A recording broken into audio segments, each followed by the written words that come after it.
to set up the components.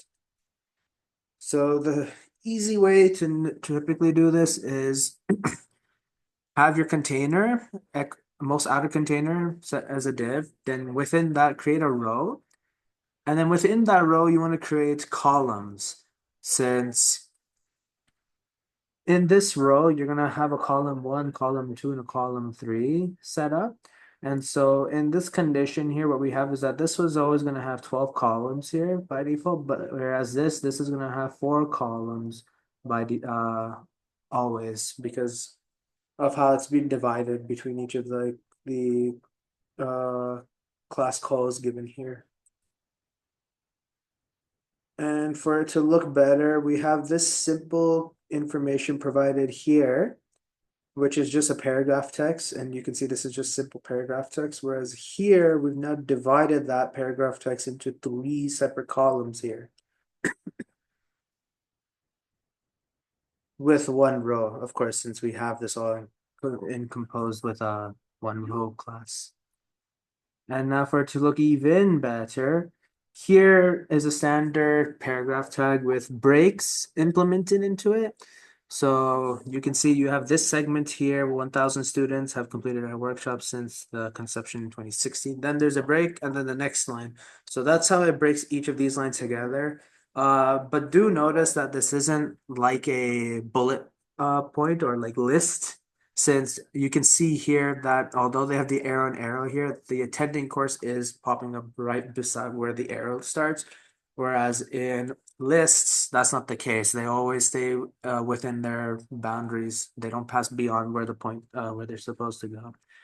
And then we look at this one here, where they have a container provided, a row provided here, another div within it, and then some other extra components, a header, paragraph tag, same thing implemented down here and here as well. So then you can already see the difference. They've managed to clearly emphasize 1,000 students, 80%, 90% numerical values here, and providing other descriptions related to what the boldness is supposed to describe. So you can already see this part here is significantly better than just having simple text given here.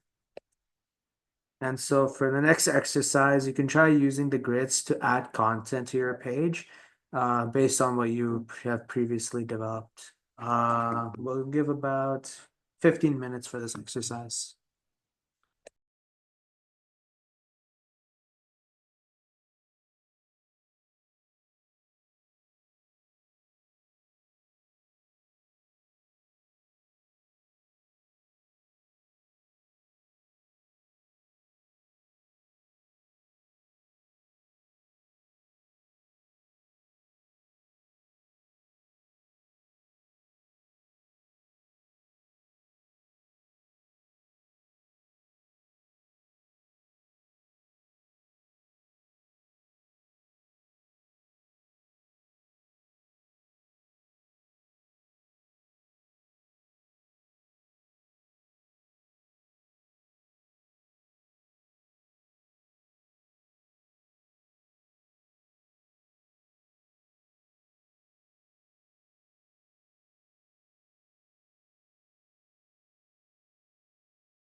If you guys already have the Bootstrap installed, what you can also do is use Bootstrap and just have a template for you. So if you just do PS5 dash grid and you search it up, and there's a several that pops up. If you just choose, I don't know, row, it already does it for you.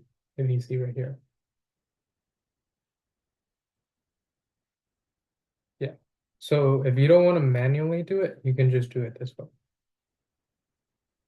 Or like you can do PS5 grid.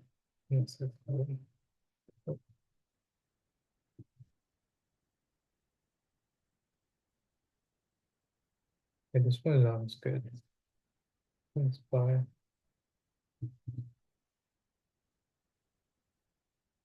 Yeah, right here. And you already have it there for you in the template.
Are you guys done? I am going to close the breakout room. Thumbs up if you're done.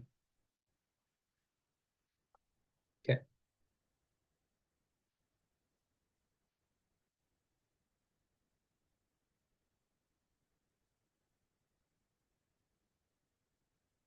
Okay, I'll give it 2 more minutes.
All right, so now what if you want to try making it look even more interesting and appealing? You can already see here that we could try adding some icons here. So we do have some basic text given here, new technology, lightning fast and affordable. But by adding some icons, all we do is just add that little extra flair to it, making it look just a little bit more nice and eye-catching. Since having just simple text all over the place isn't gonna always be the best thing you can use. Sometimes icons are gonna be helpful. Sometimes you just add them just so that they can look nice. Sometimes you intentionally use them because they are helpful for the design of a website.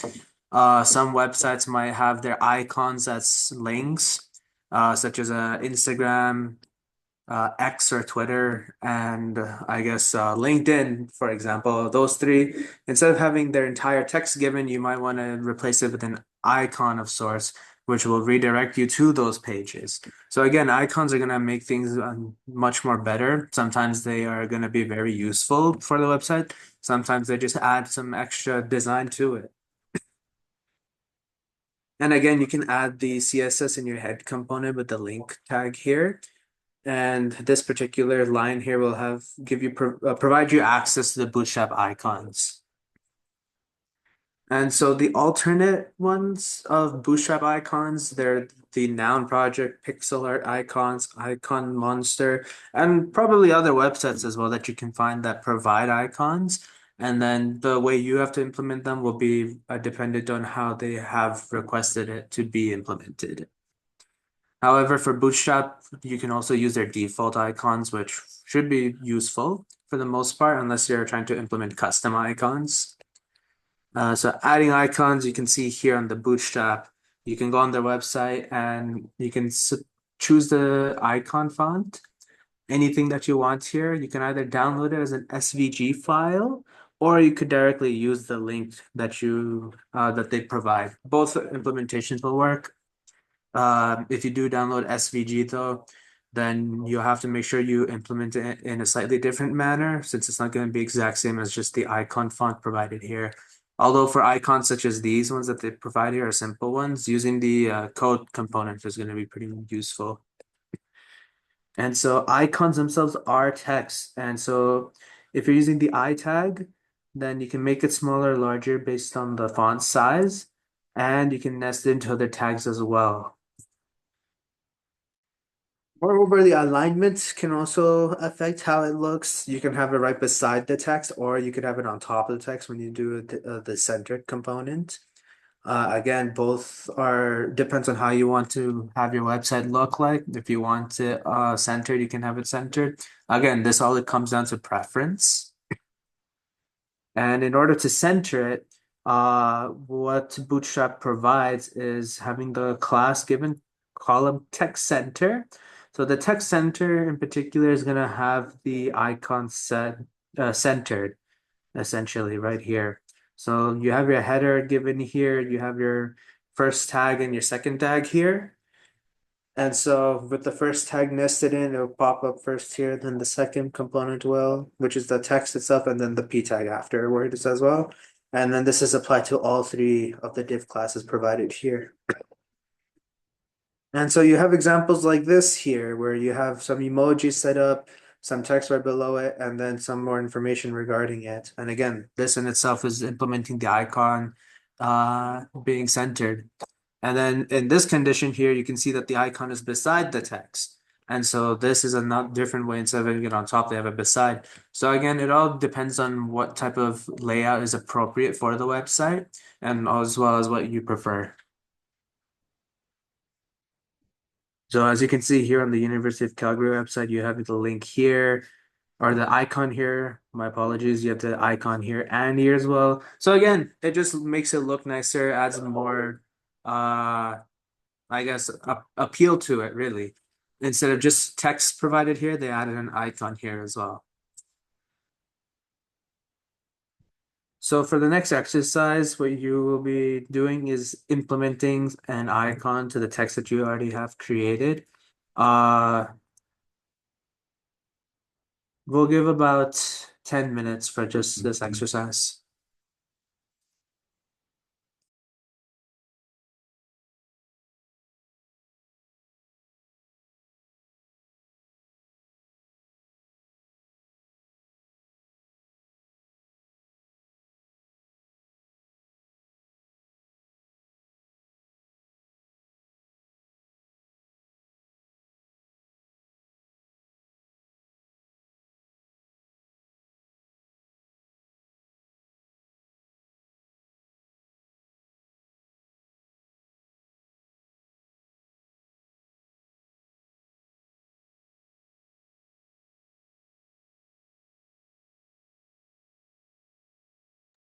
So for what I like to do is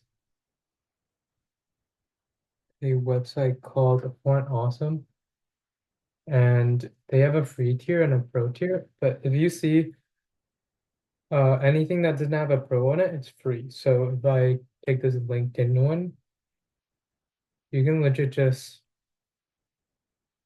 copy this, and then you need to add a script, I'm pretty sure.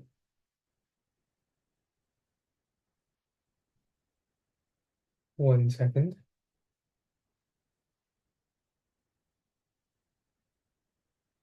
Copy your kit's unique code.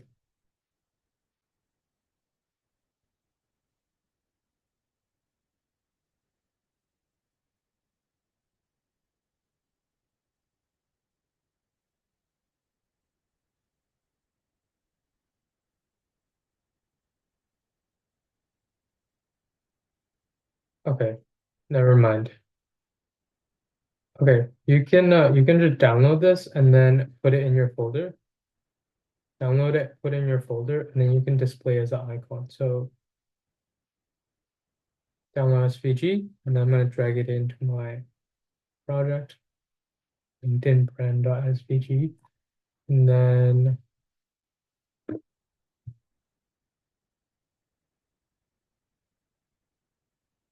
it's like a path, SVG, and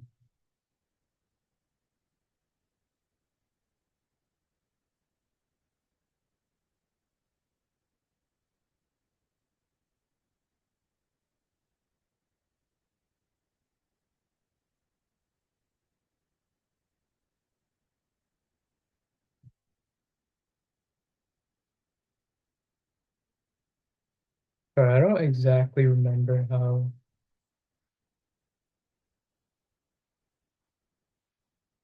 kicked off on us and what. Oh, okay.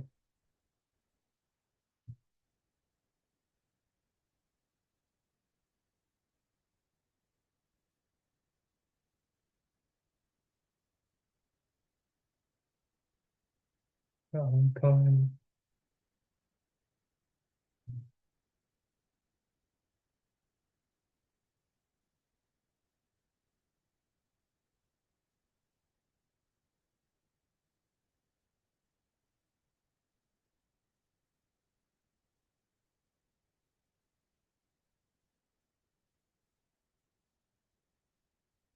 See, never mind.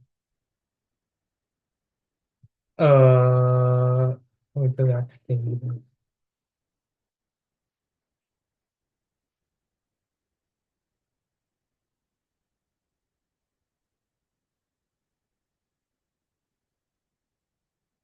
Oh, you have to sign in. Never mind. Okay, I'll just download it, and then display as an icon in the HTML. I forgot how you do icons on HTML.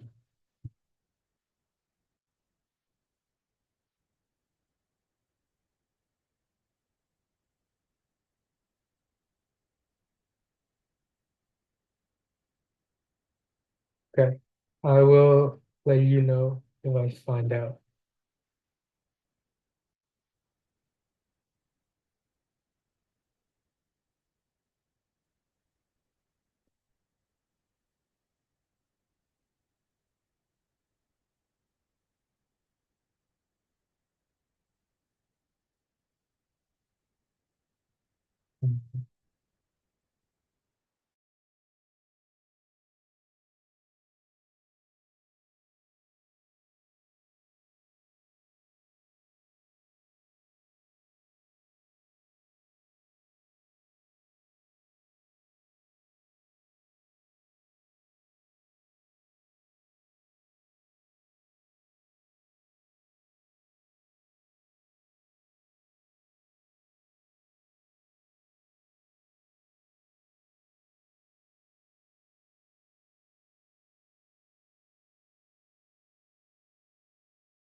Okay, view with my screen. How I did it is kind of scuffed, but essentially I downloaded the icon from Font Awesome and I just put it as an image. But what you can do is you can limit its width and height to make it more like an icon. So essentially I just have a image tag. If you go the other way, you would have to sign in to whatever website and then use their script, like import their script into your HTML. And then you would use whatever icon they have provided. But that's more, both can be good. Both can be good. Yeah.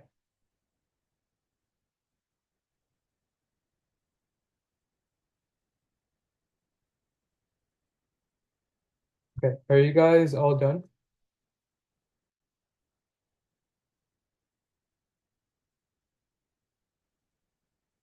Thumbs up if you're done.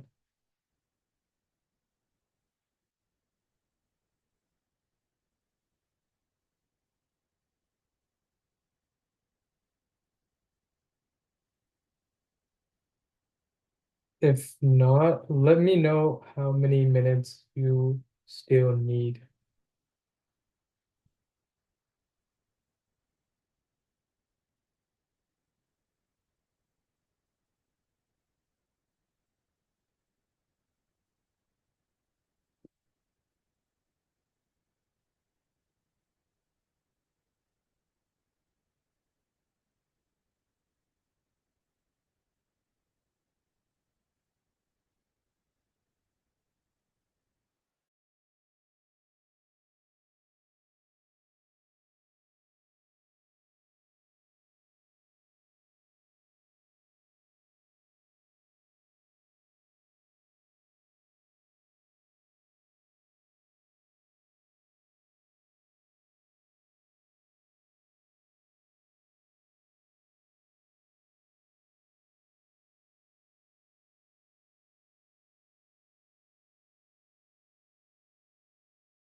All right, so what if we try to make it even fancier? So cards is the one unique way, a very simple method but efficient to make your webpage look even nicer. Where essentially you have different pieces of material and like information that you want separated with amongst cards. So the Schulich Ignite website itself has set them and separated into different cards, session 0, 1, and 2. We have other websites that you could see here that have them separated into cards. Even the University of Calgary website has some components separated into cards because it's a really effective way to display information in an organized manner.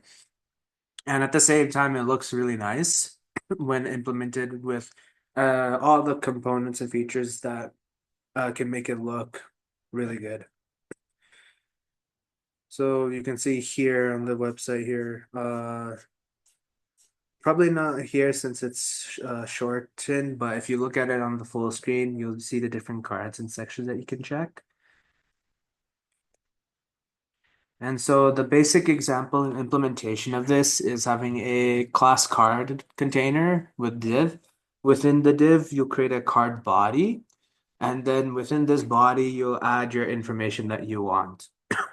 And the reason that we separate the div, we have two components, card and card body, is that there's going to be some components implemented onto the card itself and some that are going to be implemented onto the card body. So having them in separate sections is going to be useful.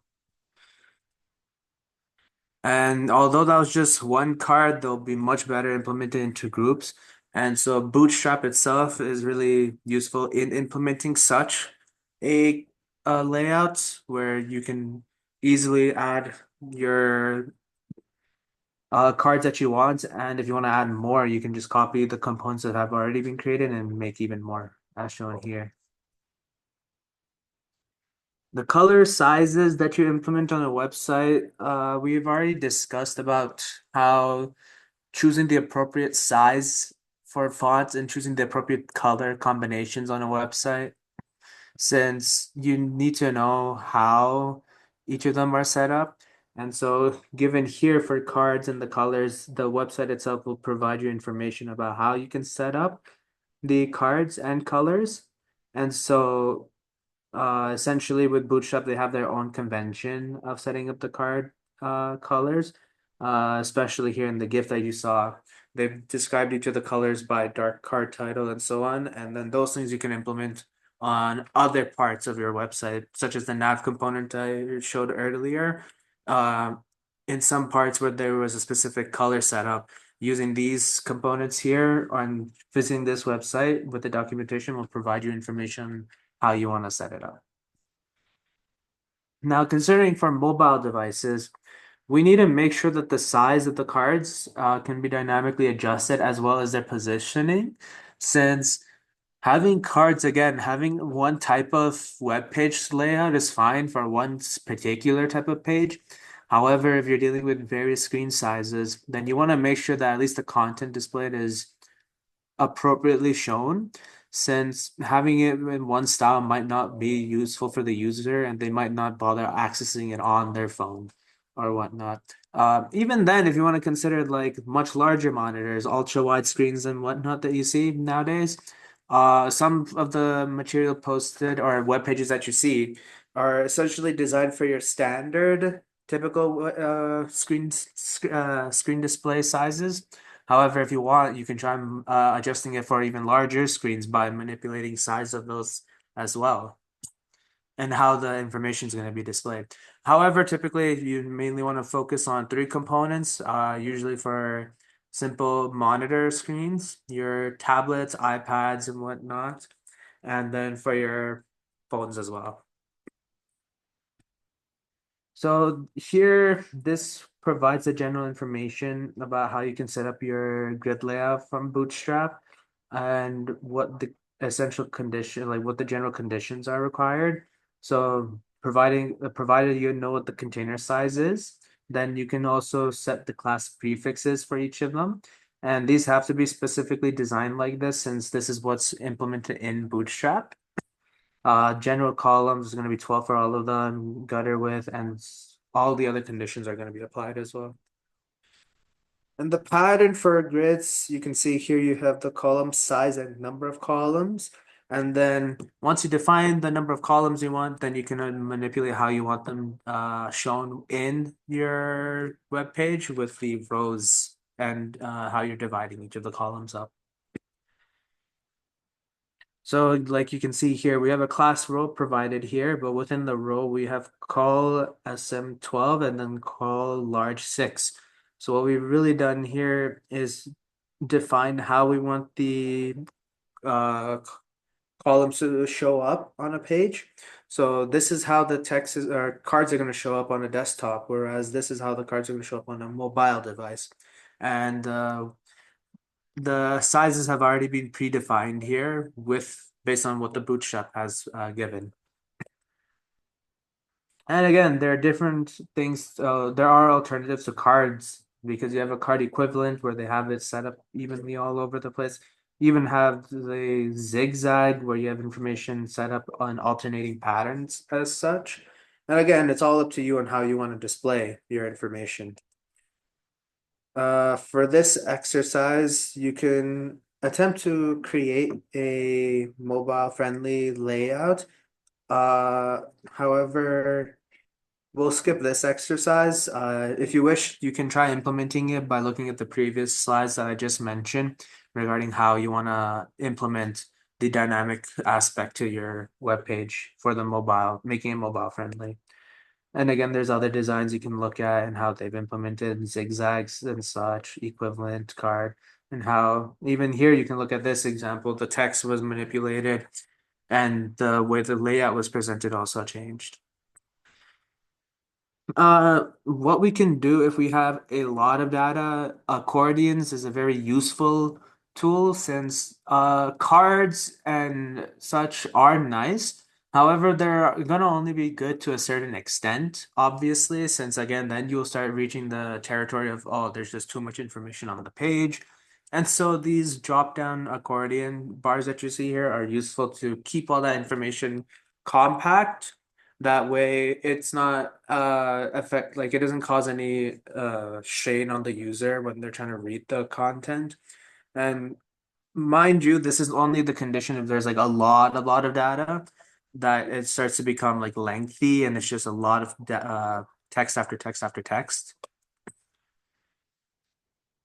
And if you want users to know where they can find you, typically these are implemented in the footer that you can see on almost like any web page you can think of where they provide general information. And again, this is just simple text, such as here where you have company, resources, and legal, and then they have other links to the different categories where you can contact them and such. Even here, if you have something to describe or anything. Like I mentioned earlier, you have the icons mentioned here, Facebook, Twitter, LinkedIn, Instagram, and whatnot. Instead of having the text provided here, they have the icons, and these icons are going to direct you to the other web pages that they're associated with.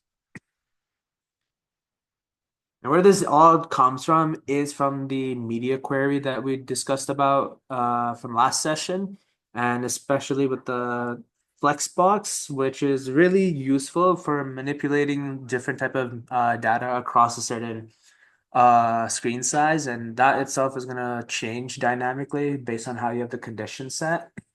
So it's like here you have for mobile phones, you have a simple condition setup where you have each component in a column and it takes up 100% width. So everything's going to be one after another. Whereas on a tablet, you might have a specific condition, how much width you want them to each occupy. And then the same thing for desktop, you have a specific condition, how much width they want to occupy.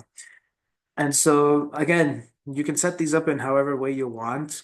Again, you want to make sure it's appropriate so that way it's easy for the user to read. And to look for more details on Flexbox, you could look at the video here, but you can also search up online on what Flexbox is about. It's really useful in managing the display and how you have your content laid out since it really works hand in hand well with the media queries when you try changing up different screen sizes for different types of information and how they get laid out. Sometimes you might want to have a certain component hidden when you manipulate a size, and so media query is going to be helpful for that. So what we really covered up was quite a lot. Besides the JavaScript, we went into depth about the Bootstrap for CSS and how we learned that Bootstrap itself is quite useful in developing a web page, a simple web page as well. But using Bootstrap, you can build up off of that and try implementing more of your own concepts onto it. So far, we've learned HTML is the basic component of a website. Simple CSS will just add some color, making it not just a standard text. And now we've seen Bootstrap where they've implemented a lot of features and functions. There was a component that Bootstrap deals with, which is the script tag. Uh, you don't have to worry too much about the script component down here, which is implemented when you build this Bootstrap. This in itself is essentially the JavaScript component where both conditions are applied here. However, this component is predefined for Bootstrap, and so whatever components you add are going to be affected automatically when you implement them here. So, like you saw in this case here with the nav bar I've created here, this stuff isn't directly just pure CSS here. This is just all the color components, but you have to be aware there's some JavaScript applied here. However, with Bootstrap, all of that stuff has already been implemented.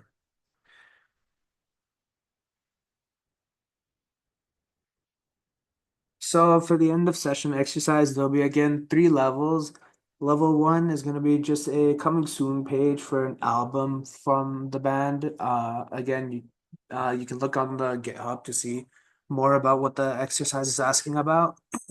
Level two is going to be just a single page that which just discuss about the band and their work. So again, you can use Bootstrap to see how you want to make the page layout of the website, and then level three is going to be a multi-page site which has details about the band and like various social media sites as well that they have. And again, you don't have to do all the levels. Once again, you can do whatever level is appropriate and you feel that you can do. Just remember that the max amount of points you'll receive is at level three. So you can look at here, you have a landing page with some social media components provided here. You have another one which actually has some information provided here at the level two section where again this stuff you can implement with the bootstrap that we just discussed about today. Really useful. It's going to make it much easier to implement, and again you can implement as many bootstrap components as you want. Like, just because here I've only implemented one nav component here doesn't mean, oh, that's all I can add. I can still add more and more bootstrap components here. It's just that it'll be up to you on how you can modify it so that it's laid out properly.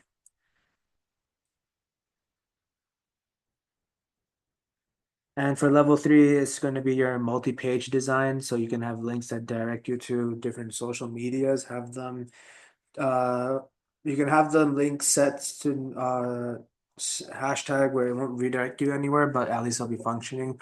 Here you can see they have a home, about us, and a contact info page. All of that stuff you can implement and see how it works. It doesn't have to be fully functioning. It just has to be showing that you managed to use the various Bootstrap properties in creating these websites. And so for the Ignite certifications, we have three sections. We have But the I can talk Warriors. about it. Oh, okay, sure. Okay, so essentially we're gonna have three tiers of certificates. Last year we only had one, and we want to make it more flexible for everyone because not everyone can commit so much time. So if you just look at the requirements, if you just attend 6 out of 8 sessions, you'll get a certificate. But if you want to do more than that, if you do assignments, you would also get a better tier of certificate. And for our last one, we would have you do a final project and attend the end of year gala online. Yeah, that's it. Thank you for coming. So that's the end of session three. Once again, we primarily focused on Bootstrap CSS, since what we really want to make sure is that you guys get like the general understanding of a simple web page design. Since essentially, these components that we've just taught you so far are going to be quite helpful in making a simple web page that you can use. Again, you can make a portfolio, anything of the sort right now, really simple and standard. And Bootstrap is going to be really helpful for designing that. Again, if you want, you can try designing it from scratch, but it will take more time. But the purpose of this session was just to show you that there are different types of frameworks, CSS frameworks already implemented, and they'll help you uh, essentially like create your website faster. But then again, you have to make sure you understand how it's implemented and what changes you can make, since they'll provide you a default layout, but you have to check the documentation to see what do each of the components actually do. For the remaining time, if you have any questions, you can ask the mentors. Otherwise, you're free to leave. Thank you. No problem. Thank you. Bye bye. What's the end of year gala? Do you know, Peter? Yeah. So every year we're gonna have a gala, and essentially you present your final project, and there'll be a whole bunch of industry speakers there. There will be a so if your project, yeah, if you present your project, you will enter like a competition of like whose project is the best, I guess. And if you get a good, if you get like first, second, and third, you'll get some prizes.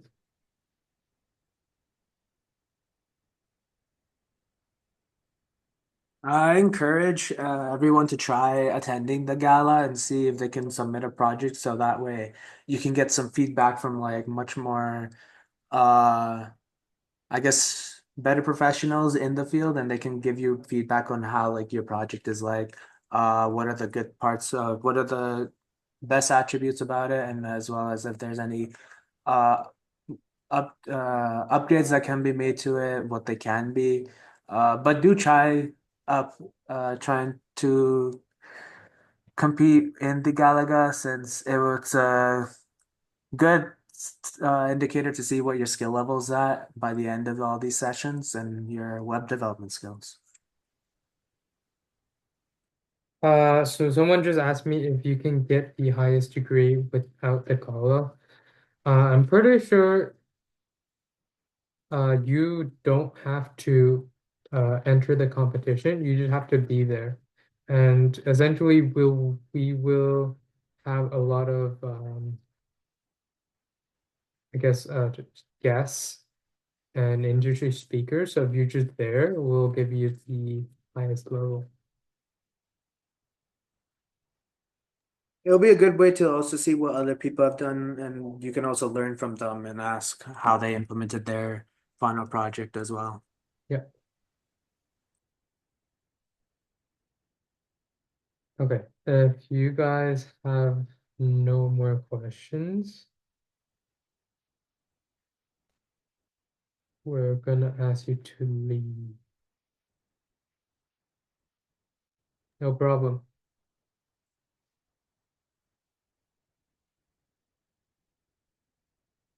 The mentors need to stay for just a couple of minutes.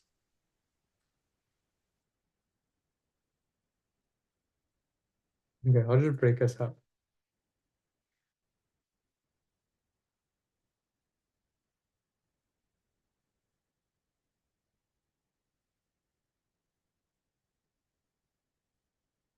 Join the breakout room.